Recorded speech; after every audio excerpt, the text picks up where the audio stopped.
최근 베트남과 중국의 희비가 엇갈리고 있습니다. 베트남에서는 계속해서 돈이 빠져나가고 있는 반면 중국으로 돈이 몰리고 있습니다. 한국 펀드들의 움직임만 봐도 쉽게 알 수 있는데요. FN가이드가 공개한 자료를 보시면 미래에셋, KB, 메리츠 등은 중국 주식에 투자하는 펀드를 최대 1180억 원 이상 늘린 반면 한국 투자, 한국 연금 투자 등의 베트남 투자는 수백억 원씩 감소시켰습니다. 베트남 투자청이 발표한 자료에 따르면 2017년도와 2018년도를 제외하면 베트남에 가장 많은 투자를 한 국가는 놀랍게도 한국이었습니다. 싱가포르, 대만, 홍콩, 심지어 중국보다 투자액이 비교가 불가능할 정도로 압도적으로 높았습니다. 여러분들도 이미 아시다시피 베트남 GDP의 4분의 1을 한국의 삼성전자가 맡고 있기 때문에 삼성전자가 갑작스럽게 모든 생산 공장을 베트남에서 철수시켜버리면 베트남 국가 전체가 엄청난 위험에 빠질 수 있습니다. 최근 몇 년 동안에는 중국인들의 임금이 빠르게 상승하는 동시에 중국 정부가 신뢰하지 못할 통계 정보를 발표하고 중국 기업들은 다른 나라 기업들의 소중한 무형 자산들을 닥치는 대로 훔쳐가는 등의 만행을 저지르면서 한국을 비롯한 글로벌 대기업들이 중국에서 베트남으로 생산 공장을 대규모 이동시켰습니다.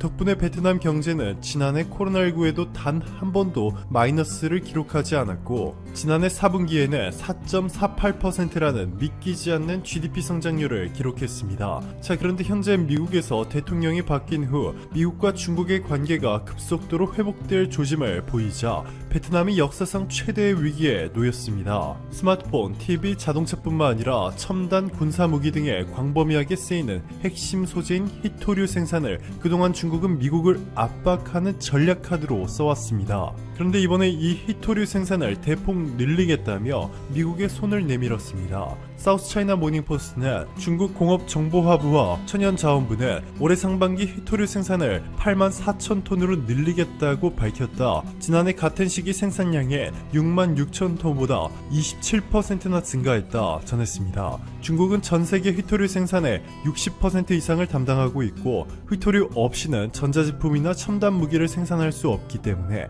아무리 미국이라 하더라도 엄청난 압박이 될 수밖에 없습니다. 이뿐만이 아니라 일반 제조업을 외국 기업에 전면 개방하겠다는 폭탄 발표를 했습니다. 즉 지금까지는 외국 기업들이 중국에 진출하기 위해서는 중국 기업들과 합작 회사를 만들어 사업을 진행해야 했는데요. 예를 들어 현대차는 중국에 진출하기 위해 북경 자동차 그룹과 손을 잡고 북경현대라는 합작 회사를 설립했듯이 그동안 외국 기업이 중국 기업과 합작사를 설립하지 않으면 중국에서 사업을 못하도록 했죠. 그런데 이런 식으로 규제를 해놓았더니 중국 기업들이 한국과 다른 선진국 기업들의 기술들을 닥치는 대로 빼돌렸습니다. 한국의 한 의료기기 제조사는 중국의 한 헬스케어 기업에 자신들의 특허를 이전할 꿈에 부풀었던 적이 있습니다. 중국 기업은 수백만 달러의 한국 기업의 특허를 사겠다고 구두로 약속하여 연구비까지 송금해 주었습니다. 대신 중국에 내놓을 제품을 당장 연구 개발해야 한다 라며 한국 연구진을 중국으로 파견해달라고 요청했습니다. 중국 연구진들의 핵심 기술을 학습할 동안 시간을 끌었고 이미 중국 기업에서 받은 연구비로 연구 개발자를 대거 채용한 한국 기업은 끌려다닐 수밖에 없었습니다.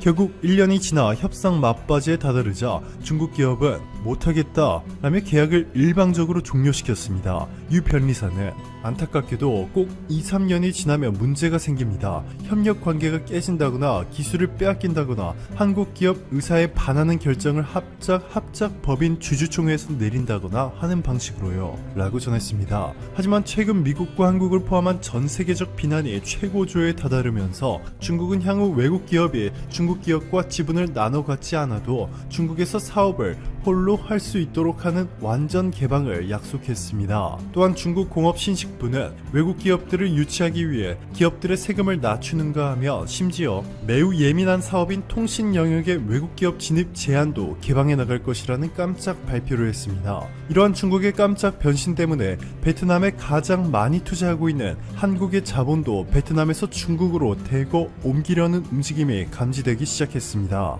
그런데 앞에서 정확한 통계 수치로 확인했듯 한국 자본과 한국 자본으로 건설된 베트남 내 생산 공장이 모두 다른 나라로 이전한다면 베트남은 국가 부도를 맞이할 정도로 심각한 위기에 놓이게 됩니다. 이 때문에 최근 위기의식을 느낀 베트남 내부에서는 심상치 않은 움직임이 포착되고 있습니다.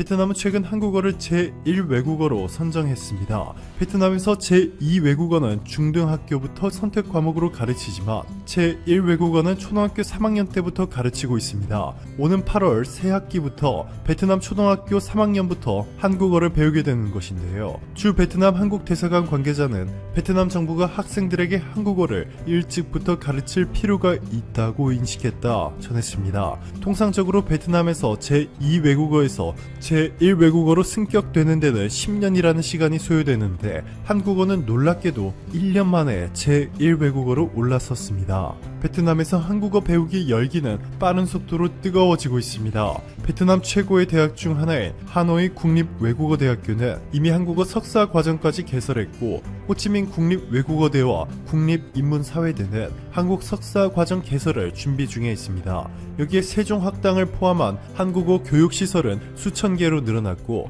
베트남에 진출한 한국 기업 수는 8,000개로 베트남 기업들보다 2배 가까이 높은 임금을 베트남인들에게 지급하며 질 좋은 일자리를 제공해주고 있습니다.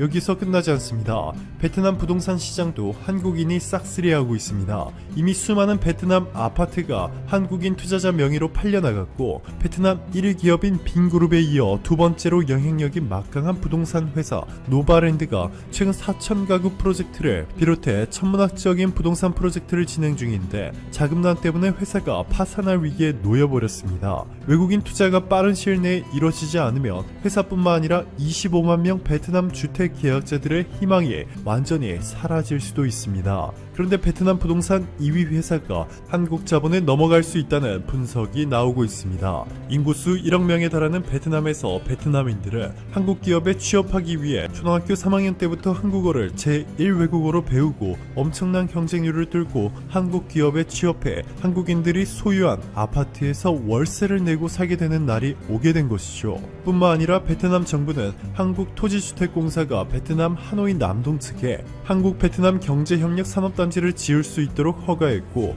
이로써 한국의 중소기업들까지 이제는 베트남에 손쉽게 진출해 1억 명에 달하는 베트남인들을 상대로 사업을 할 수 있게 됐습니다. 블룸버그는 베트남이 2007년 WTO를 가입한 이후 지금까지 외국인 직접 투자 3분의 1은 한국이 투자했다. 한국의 재벌들이 베트남에 막대한 투자를 하고 있다 보도했습니다. 심지어 베트남은 코로나19 백신도 한국산에 의존하고 있습니다. 로이터 통신은 베트남의 한국산 코로나19 백신이 처음으로 도착했다 라며 베트남은 한국의 SK바이오사이언스가 생산한 아스트라제네카 백신 11만 7천 도즈를 받았다 전했습니다.